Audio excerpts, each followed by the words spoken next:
Good morning. It's Thursday, October 13th. I'm Jessica Lovell. Coming up today on the Morning Medical Update. Bipolar disorder and depression. Certainly nothing to sing about, except perhaps in a powerful musical involving at least one health system nurse who credits the production for charting her career path. We'll talk to her in just a moment. And forget the shots. One Missouri university hopes to bring a nasal vaccine to the U.S. Doc Hawk talks about the impact this could have on getting and keeping people vaccinated. And skip the junk food binge. Music may hold the power for true stress relief. That's all coming up next on the Morning Medical Update.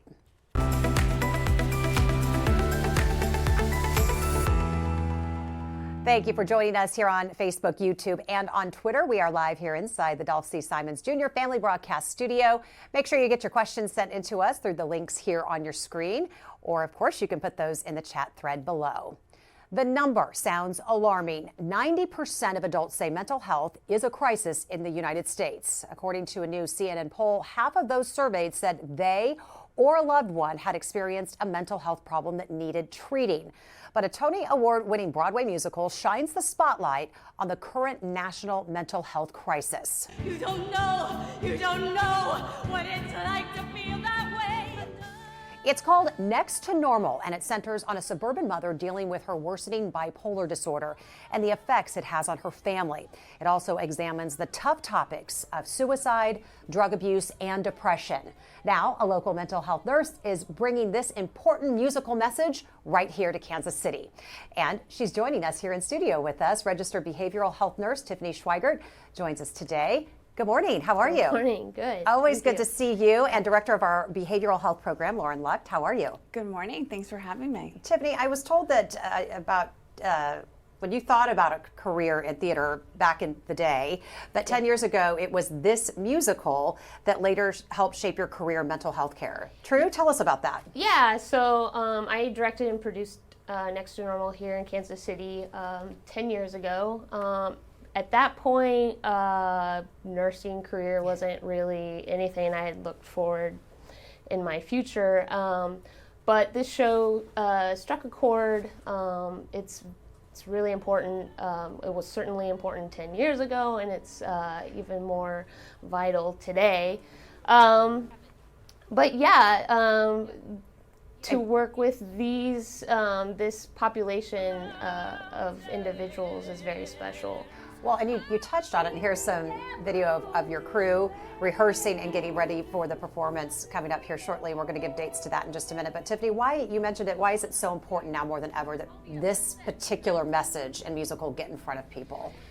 Yeah, with the pandemic being so forefront in everyone's mind, and hopefully we're getting the other side of COVID-19 and what all that entails. Throughout it, we were really focused on our physical health and being vaccinated and taking care of ourselves.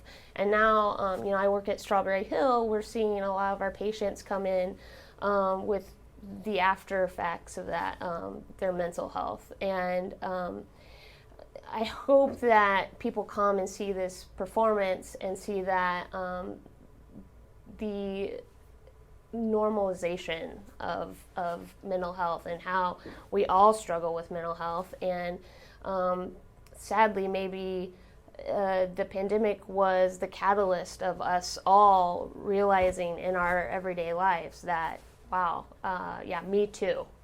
Maybe I also struggle with this. We're just all one trauma, one moment away from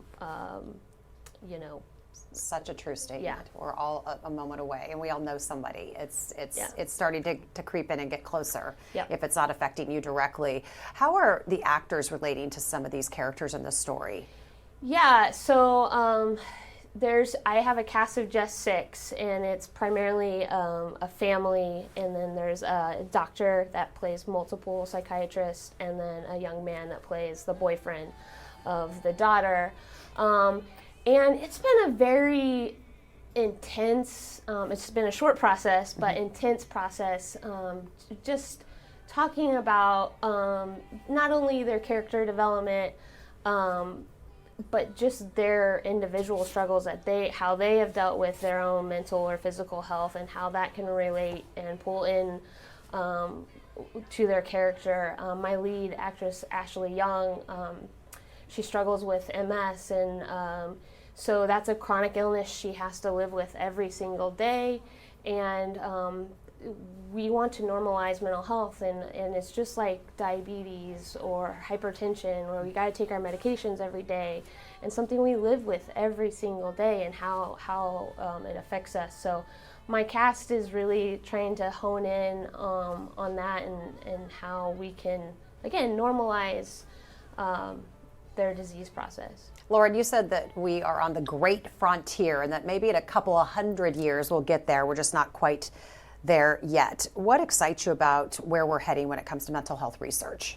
Well, I'm hopeful it won't take us the full 200 years, Okay. but I really believe that a big part of the stigma around mental and behavioral health and reaching out for help has been that it's kind of an invisible illness. And so it's very easy to consider that, or to start to think, well, it's just in my head. We've had times in medicine where we might have thought that 100 years ago. And so what we know is that it's not just in anyone's head. There are biological and genetic and hormonal and other neurotropic things that are happening in our brains that we know cause mental illness. And so it's just so important. It is physical illness. We just can't see it yet. It doesn't show up on an X-ray, but it's real. And I think that that's a huge part of taking the stigma away. I can't see it, that I'm not in a cast. No one can tell that I'm suffering, but they still are. And I agree. The catalytic part of the pandemic has been people are putting it on social media that they're not okay. And so everyone's going, Me too. oh, wait, I wasn't just affected. We're all struggling. We all have mental health. It's We all brought us need together. mental health, and we all need to practice being good to ourselves and do good coping skills to manage that. And you said, 100 years ago, and now here we are 100 years later, we know different things. And just like with cancer research or any research in any other area, is it changing and evolving? It is. We know that there are viruses that bring on certain mental illnesses. And imagine how many viruses we don't know yet cause things. There's been viruses that have been associated with with people becoming schizophrenic. Imagine what we'll know when we're into genomics to the level where we can know what's in your DNA, combine that with what you may have been exposed to virally, and really prevent things from happening, or at least getting patients into a good place before those things start to impact them. Prevention. We talked about stigma, Tiffany. We're making strides surrounding the stigma of mental health, but we certainly have a ways to go. But what areas do you think right now, just what you're hearing in the communities and with patients and out in the theater community and just being out there, what are you hearing that we should be focusing on right now? What stands out to you? Yeah, I mean, I think the numbers of suicide and attempted suicide is alarming, especially in the younger population and the LGBTQ population. So I think that we need to hone in with our young people to depression and anxiety, and this happens. It doesn't just happen once you get old, like me. It can happen at any age, and so I'm a parent, and so my children are young, and I'm just going to make sure that I give them the tools that they need to feel those things, and I'm going to allow them to feel those things. We're not going to just sweep it under the rug like we all did for so many years.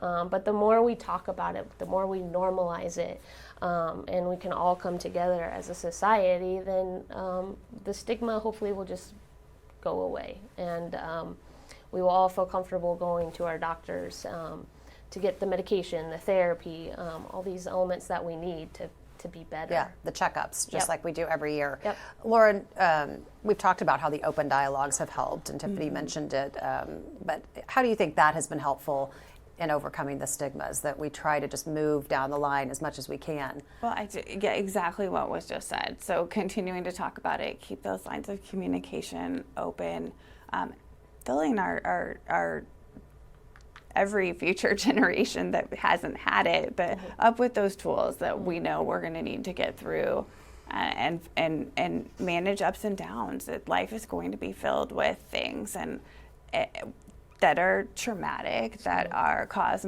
a need for you to have some mental health support. And so my comment would really be, if it's interfering with your daily life, if there's something you want to do and you can't, no matter what that is, and it's because of just something inside makes you feel like it's not right, you're scared, you're anxious, you're depressed, it's not as fun as it used to be, those are the times we want you to reach out, right? That don't wait until it's any worse than that. If something's holding you back, reach out and let's get help before it gets bad enough that you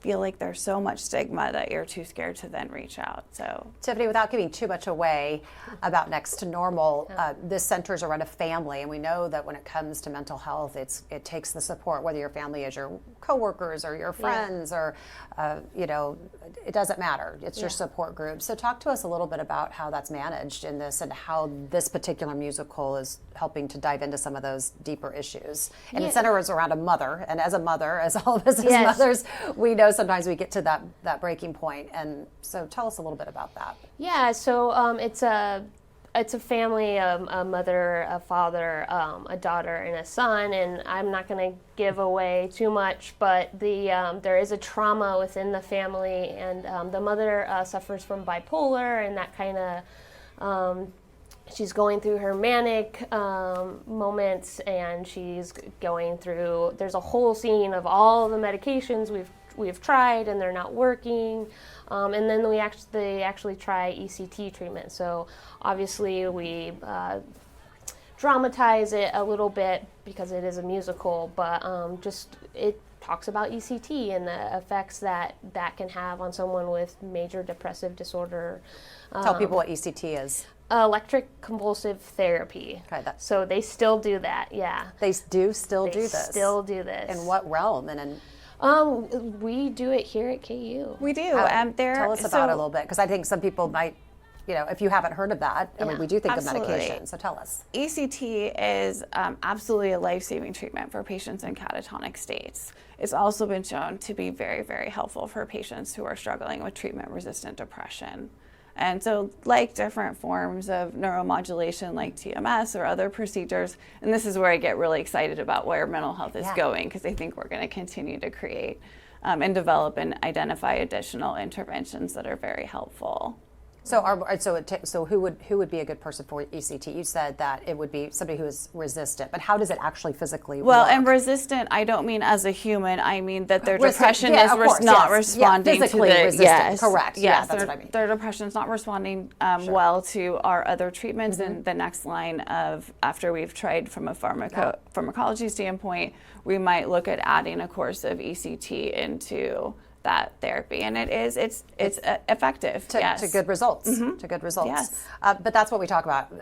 Mental health care, all sorts of health, cancer care. It's not one size fits all. Right. It's trying to diagnose what specifically is going on with each individual. I want to put some information up though, because Tiffany was talking about Next to Normal. There it is. Tell everyone where they can check it out. By the way. Yeah. So if you're Kansas City and like myself and lived in Johnson County, the old King Louis space on I used to bowl there, girl. Yeah. I did. Ice skate and bowling, yes. Ice skating. Ice skating, bowling. So Johnson County it's now the Johnson County Arts and Heritage Center. They've done a great job with the building. It's a really special space.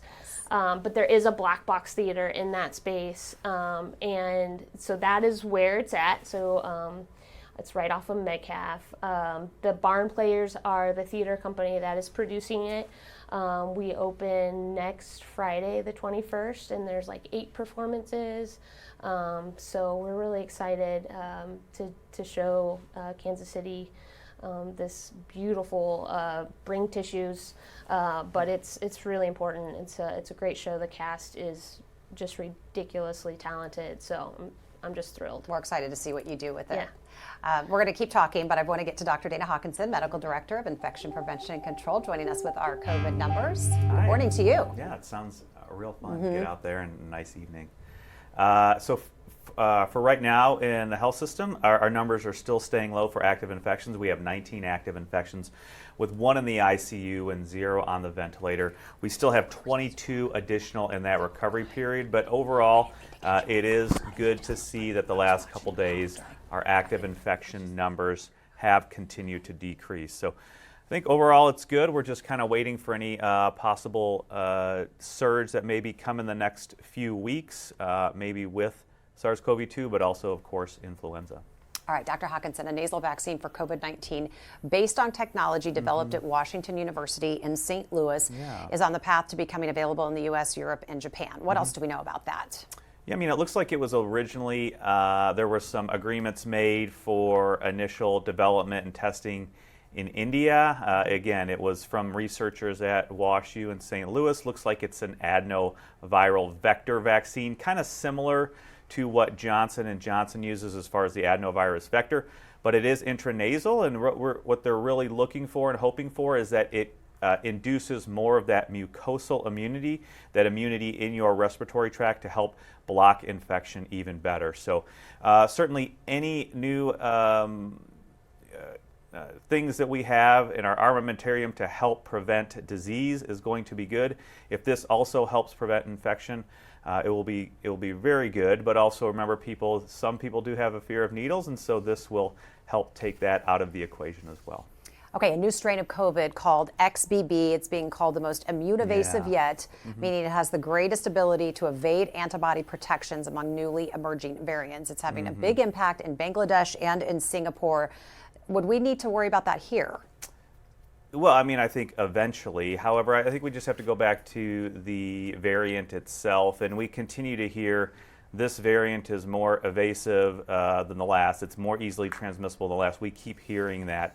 I really think what we need to do is focus on what are the clinical aspects of these variants. And right now, really all of the variants have proven to be similar as far as causing clinical disease.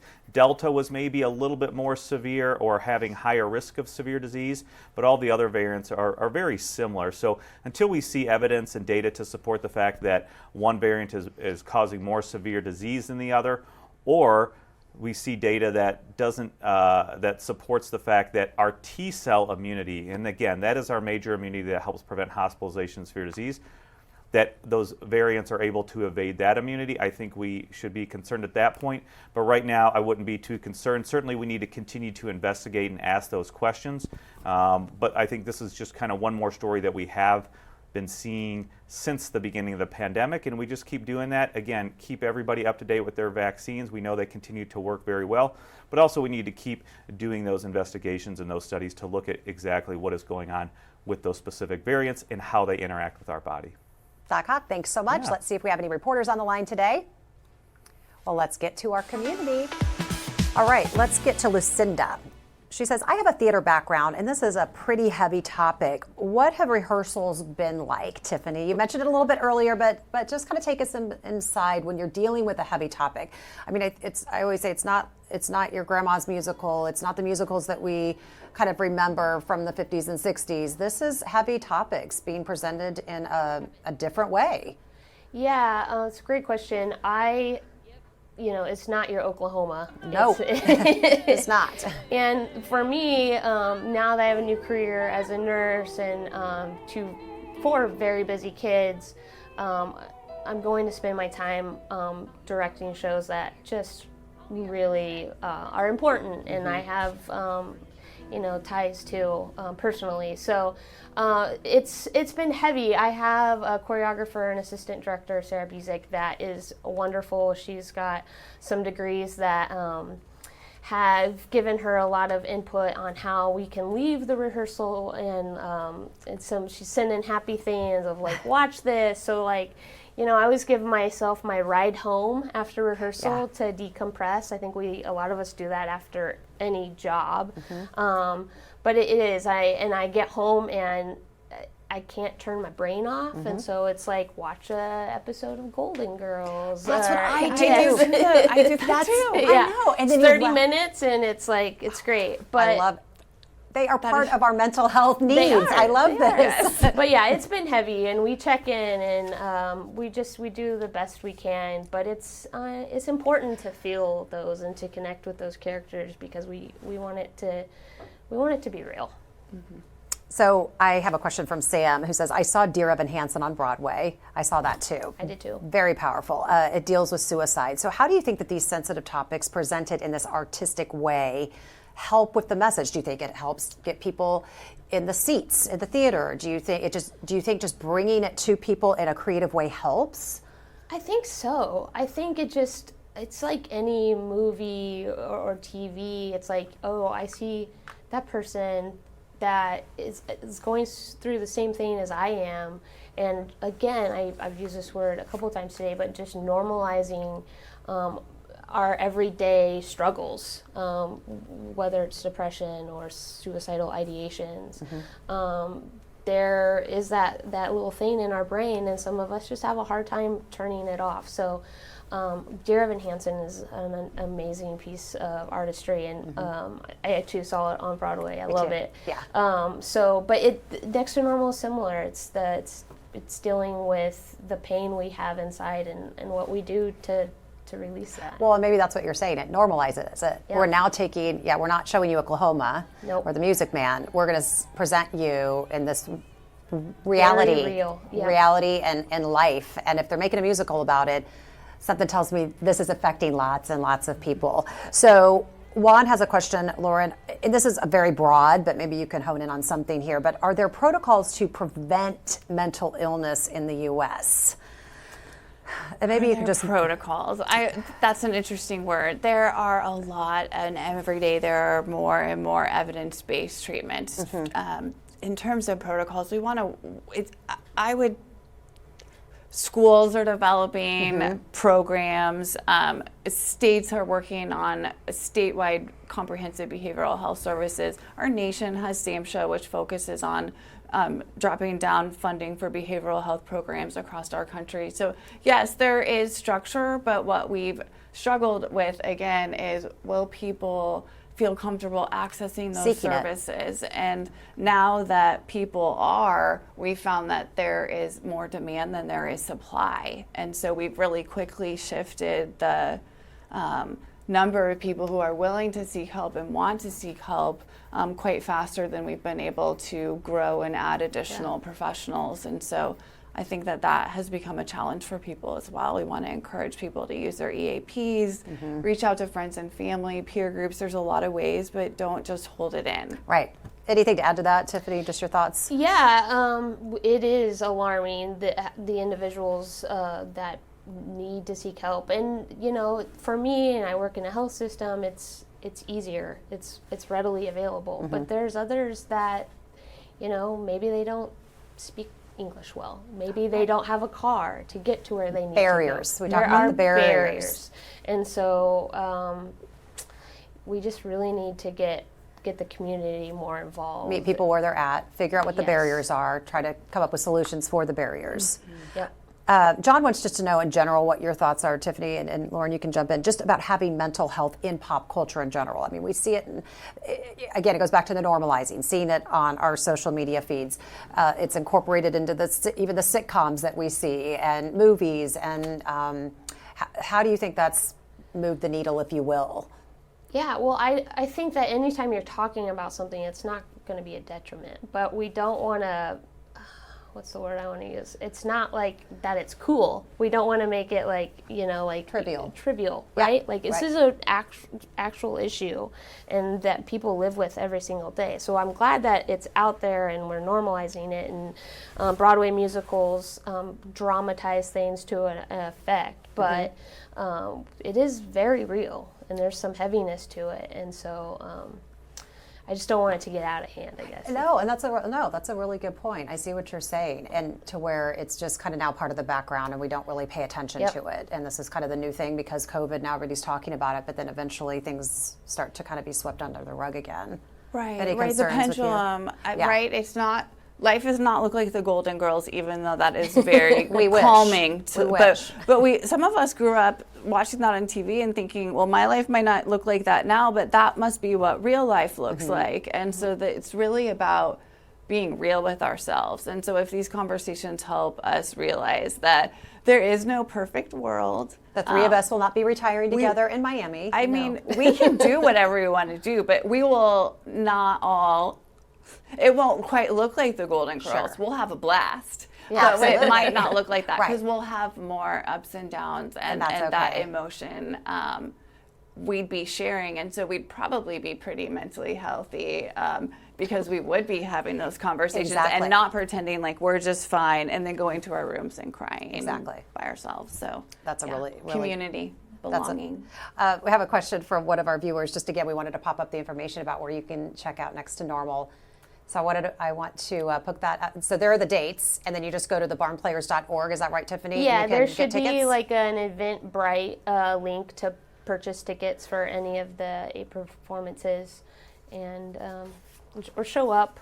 You know, if you're not sure ahead of time, you know, unless we're sold out, Show you up should to, be able to. and what's the name of it? Because you're right. I just call it the old King I Louis know. building. I That's still what do. it is in my mind. The Johnson County Arts and Heritage Center. I know, it's a mouthful. There's like a really cool Johnson County museum It in is there gorgeous, for kids. and they've like kept the structure of the building Yeah, still. it's It looks really, just like really when I was cool. 9 and I would go to skating parties. That's exactly what it looked like. It was amazing. So check out. You're right. It's a special space, and Next to Normal is a really, really special message. Before I let you two go, my two moms. We've talked about it's Mental Health Awareness Month. Kids are back in school. Just for the parents of kids and still in school age, what advice? Give us some advice on just kind of how you're talking to your kids and how you're helping them kind of get back into the swing of things and managing some of those tough topics. Yeah, my kids are very busy. My wife and I are constantly, I think I get in my car and I autopilot to the dance studio. And so for me, that's the best time to check in with them, is when we're in the car, we have 15, 20 minutes, how was your day? And, you know your kids, the weight that they might have on them, and say, are you okay? Do you need to talk about it? You know, just the feeling. So I think even if it's just a car ride, just a check-in. Lauren?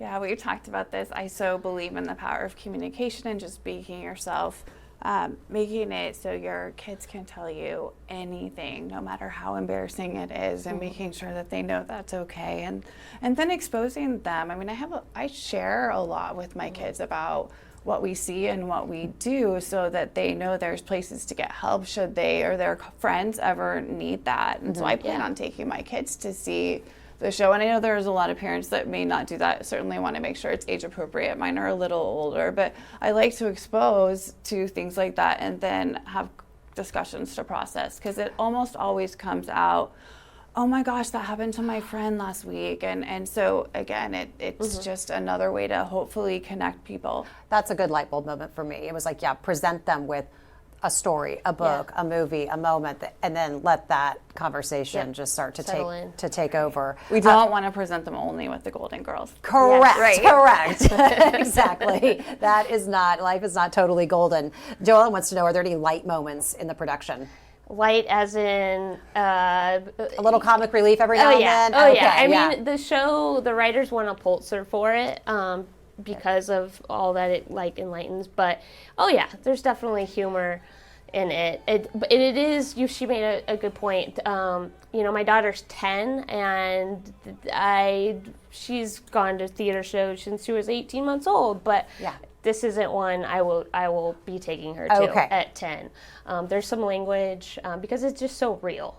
So I would think 13, 14, then you can have the discussion of possibly bringing them. Okay, that was my next question. So, good to know. This has been a great conversation, ladies. But before we get your final thoughts, I want to ask you about this first. I wanted to ask our guests about if they're feeling stressed, if you're feeling stressed. Researchers at Dumont Fort University in England suggested that we should reach for music instead of food.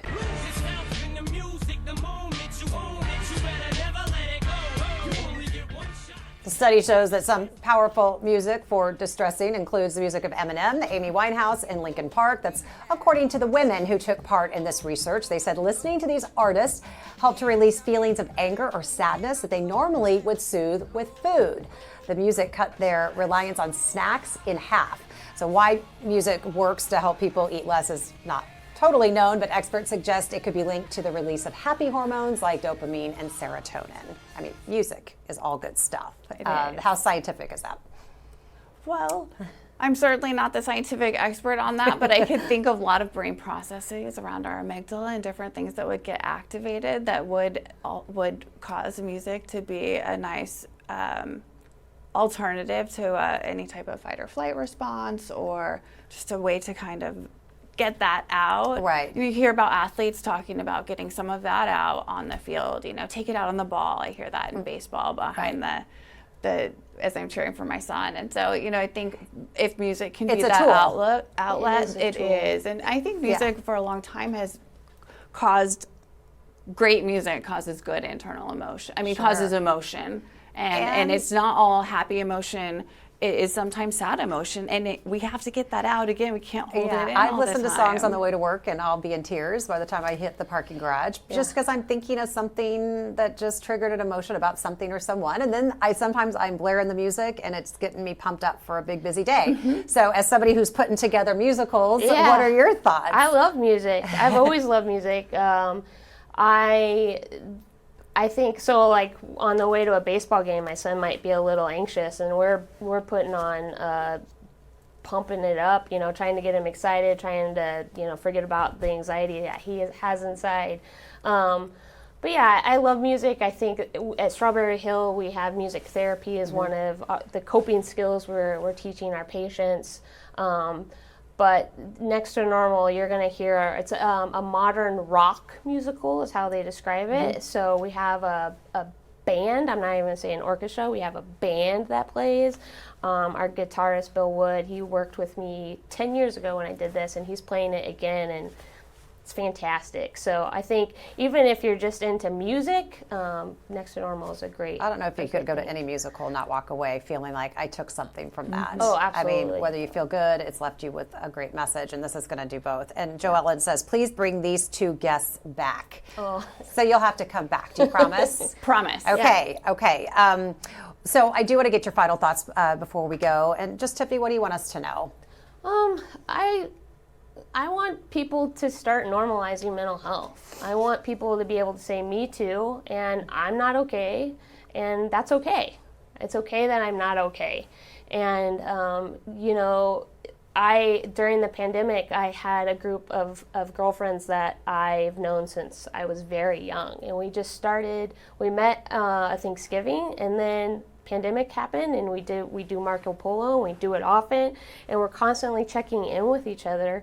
And these are women that they know me, and they know my ups and downs, and I have no problem telling them about my ups and downs. And I have that, but not everyone does have that. And so I just want people to feel comfortable with talking about the struggles that they are going through, and not just the big things, like the little things, like, oh my God, the drop-off line this morning at school just really put my day in a damper. Let's talk about it. Right. And that's reality. What I love about you is that you're still on the stage, and you're fulfilling two dreams, and you're also caring for our mental health patients, and it seems like you're right where you need to be on the stage and down at Strawberry Hill, and you must be thrilled to have I couldn't be more proud of Tiffany and all she does, both at Strawberry Hill and in her artistic life. It's really phenomenal what she's doing. I think my final thought would really be focusing on just making sure that everyone knows that because we can't see it doesn't mean it's not real. And so have those conversations really early with your kids. Broken bones have casts, you can see them. Explain how mental health looks and feels, because there is not necessarily an x-ray that's going to pick that up. And I really think ultimately that's the key to breaking the stigma long-term over the generations, is training people early to know that this is just one other aspect of our health care, like our A1C that we manage. And it has to start really one of the early. most important, because it kind of goes all the way down. A lot of research to show that mental health can drive a significantly improved healthcare outcomes, including surgical recovery. So Always good to have you. You'll be back, though. Joellen says you've got to come back. So Okay. well, we have to do it. We'll you do it must for do Joellen. it. All right, Yes. Dr. Hawkinson, you'll be back. You're always Yeah, back. I'll be back. Yeah. No, I think it's important. You know, I think we've seen certainly an immense spike in anxiety from children all the way through adults since the pandemic. Hopefully that is overall improving. We know that the U.S. Preventive Services Health Task Force has recently recommended that providers screen children 8 to 18 for anxiety. So it is very poignant and present in our everyday lives. It's important to understand that and be on the lookout for it. But also, hopefully it will get better as we are getting out of this pandemic lifestyle where kids can return to school. We know there was a heightened amount of that anxiety in general because of that. So keeping kids in school is extremely important, and doing the due diligence and looking for those types of cues that may signal anxiety is extremely important as well. So all this good work, and just keep talking about it and keep those conversations open. All right, Dr. Hawkinson, thank you so much. Coming up at 10 a.m. on All Things Heart, we have the story of a family in crisis, and what's happening to them could happen to any family anywhere in America. Alexis Del Cid joins us now with a preview of, Alexis, what is simply a tough but necessary episode, right? It sure is, Jess. We're going to devote the entire episode today to the fentanyl crisis, and there's a family here in the Kansas City area that is in the thick of it. They have bravely let us into their world as a teenage girl battles an horrific addiction to street drugs laced with fentanyl. And there are 2 lives at stake here because she's also pregnant. It takes all my problems away. It takes my pain away. I don't really worry about anything. And you could just hear it in her voice. She doesn't want to be here. She's doing everything she can to get healthy. She's pregnant, addicted to an horrific drug that could be fatal every time she takes it. Doctors say it's like playing Russian roulette. So coming up on All Things Heart at 10 a.m., you're going to hear the full story of the teenager. The addiction psychiatrist who runs the opioid addiction clinic here at the health system will join us, along with a cardiologist here at the health system as well. We will be sharing with you resources that can help you or a loved one if they're struggling with addiction. So bring all your questions. We will answer them live. That's all coming up at 10 a.m. Alexis, thank you so much. I'm so glad you're doing this story. We will be watching. And thank you so much for being with us today. Don't forget, you can catch our updates anytime by logging onto Facebook, YouTube, and Twitter. Go out, make it a great Thursday, and we'll see you back here tomorrow at 8 a.m. Coming up tomorrow on the Morning Medical Update, more than 2/3 of women diagnosed with breast cancer will undergo breast reconstruction. For me, I just want as normal as possible. I'm Jessica Lovell. While there are many options for reconstruction, we learn the benefits of using a woman's own tissue from her tummy. It's microsurgery and hours long. Why this patient says it's worth it on the next Morning Medical Update, Friday at 8. Subscribe to our Morning Medical Update and Open Mics with Dr. Stites podcasts. Now, everywhere podcasts are available.